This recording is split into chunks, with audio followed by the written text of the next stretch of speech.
In today's video, we're going to go over whether paying off your mortgage early is a mistake or whether that's something that you should do.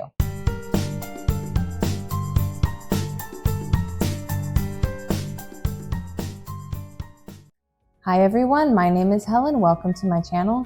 In today's video, we're going to go over whether or not you should pay off your mortgage early and whether or not that is a mistake. So let's just jump right into it. The first part of figuring out how you want to go about your finances and particularly your debt is to recognize how you can calculate your current net worth.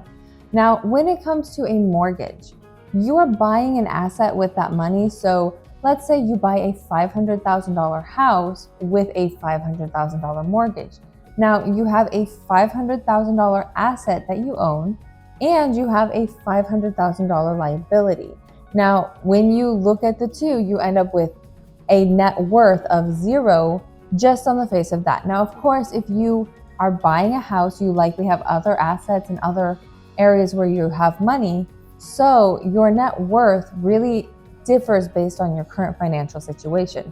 However, when it comes to figuring out whether or not you should pay off your mortgage early, the first thing you need to do is figure out what is your current net worth in the first place. So how do you calculate net worth? When it comes to net worth, you take your assets, that is your stocks, your cash, your house, anything else that you have that is an asset. So property, stocks, bonds, anything like that. And that would be your assets. Then after you've added all of those up, you subtract whatever is your liability. So that would be any debts that you have. So credit cards, maybe student loans, any kind of personal loans you may have, and also the mortgage debt that you've taken to buy that house. Now the house and the mortgage, they kind of counteract each other. So you can just say that you own a $500,000 house, you have a $500,000 mortgage, that makes it zero. The rest of your assets and liabilities are where your net worth comes into play. And of course, if you have equity on your home, that would be classified as an asset. Now, if you have your assets and liabilities and then whatever your net worth turns out to be, let's say you have $1 million net worth after subtracting your liabilities from your assets, now you have an idea of where you are financially. Now, of course, if you have a lot of your assets tied up in property, it's going to be a little bit different compared to if you have your assets in stocks or other investments.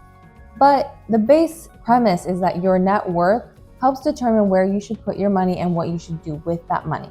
The question of whether or not it is a mistake to pay off your mortgage early really starts with how much of your net worth do you even have? So do you have enough money to pay it off early? Is it something that's going to be a project over a certain amount of time? Or is it something where you really only have the option of maintaining that loan because you don't have enough net worth or enough assets to pay for it in the first place? So of course, there's differences based on your personal situation after you have calculated your net worth. That brings us to the second point, which is what is the conventional wisdom on this topic? Now, the conventional wisdom when it comes to whether or not you should pay off your mortgage rather than keeping the loan and having other investments is really pretty simple. As a rule, most people would recommend that you pay off the mortgage and all of your other debts, of course, and then you build up your net worth from there. So instead of investing in the stock market and maintaining a loan, you instead would pay off that loan, and then any new money that you're making, so let's say through your job, through passive income, through a side hustle or anything else, that is now money that you're able to put to work in investments. Now, conventionally, that is the recommendation that most people would go to when it comes to this particular topic, especially if your goal is to become wealthy. But that also brings up the question, why are people starting to consider that to be a mistake? Financially, there are some benefits to other alternatives to this conventional wisdom, but does that apply to your situation? Now, of course, everyone's situation is different and it does depend on many factors, but there's also alternative ways of thinking about this, and it is important to recognize what would work for you. That brings us to our third point on this topic, which is why would you hold a mortgage when you can pay it off? And that really depends on what calculations you're looking at. So I've seen some videos recently where people are talking about, oh, you should hold on to your mortgage and invest the money into the stock market or some other investment. Now, it sounds really good on paper. It sounds like, oh, if you invest in the stock market, you might get a return of, let's say, 8 or 9 or 10%. That sounds really great on paper, especially when you think, well, my mortgage is only 4 or 5%. Now I am making a profit on this money of 5% annually, year over year. And of course, there's compounding interest as well when I put it in the stock market. But when I put it into my mortgage, it's not making that much money for me. Now, of course, these calculations do not take into account that there are many, many risks involved. But they do think, okay, on average, the stock market outperforms whatever interest you may be paying on your house. But the caveat here is that whatever interest you're paying on your house is not the only factor to consider. Your house may also go up in value, especially if you're in a very up and coming neighborhood or an area where there is a lot of growth in the real estate market. So it may offset that potential gain. The other factor you have to consider is, what is your interest rate?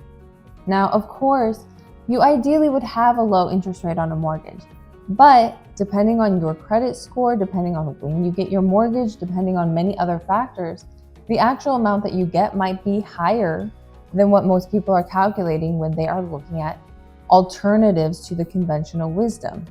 The other thing you have to keep in mind is that this process of buying stocks instead of paying off your house does have risks that may differ very significantly when compared to the conventional wisdom.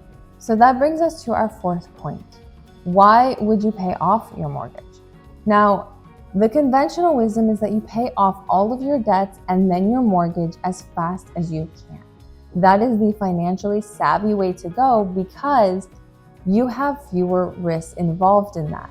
When you are leveraging by taking a mortgage and then putting that money into, let's say, the stock market, you're taking a very high risk. You may as well be gambling if you aren't prepared for the potential losses. Now, the stock market is one of those things that will go up and down rather unpredictably. You will never know when it's going to rise, when it's going to drop. And of course, over the long term, you can expect returns if you're invested in something like the S&P 500. But how is that going to happen at any given time? You don't know. It could go down 40% as well. So the stock market is not the best place to be putting money if you still have loans. Rather than taking the risk of leveraging, it is ideal to pay off your mortgage in order to avoid that potential complication. There is trouble that can come from taking high risk like that. The other point that I would like to note when it comes to why you should pay off your mortgage faster is that in order to make it worth the potential gains, you would have to earn somewhere between 10 to 12% in the stock market or in other investments just to make it enough to be worth that risk. Now, generally speaking, you won't necessarily get that kind of return, especially if you do not know what you're doing. If you're not doing your research, if you're just investing wherever you feel like it might maybe do well, you're almost certainly not going to get the kind of returns that would make it worth the potential losses. When you're looking at your mortgage, yes, you have interest on that mortgage. However, your house property will also go up in value over time. So you may not be getting as much of a great deal by putting that money into, let's say, the stock market when compared to keeping it in your house, because some of those will offset. So you'd have to make a pretty significant return in the stock market, which is not guaranteed. So that is another thing to consider when it comes to this particular topic. So then what would I recommend in this? My fifth point on this particular topic is my own recommendation, and I like to keep it simple. First, pay off all of your other high interest debts. So pay off credit cards, pay off student loans, pay off any kind of debt that is variable interest, and then start working on your mortgage. Don't pay off your mortgage before your other high interest debts are paid off. But at the same time you're working on your mortgage, you should also be funding your retirement accounts and building up an emergency fund. That is generally what I would recommend for most people, is that you pay off your house, but at the same time, you fully fund your retirement account, take advantage of those tax benefits, as well as taking advantage of the fact that you're building up for your future. Fund an emergency fund so that you don't have to worry about a rainy day or any kind of problems that may arise, and then put the rest of your money into your mortgage after, of course, you've paid your bills. That is the way I would go about it if I was trying to build up wealth and I needed to figure out the best way to invest my money. I would not hold on to a mortgage and leverage that in order to put it into the stock market or any other investment. That is a very risky way to go about things. And I would say for the average person, it's really too much of a risk to take. It is far better that you pay off your mortgage and now you have a house that you live in that is fully paid for. And then think about your next step in investing. And at the same time, you can be investing in your retirement accounts, which have a little bit less risk because you're not paying taxes on that. So you have a little bit more room to work with there. That's it for today's video. Thank you guys so much for watching. If you liked the video, do subscribe, and I will see you in the next one.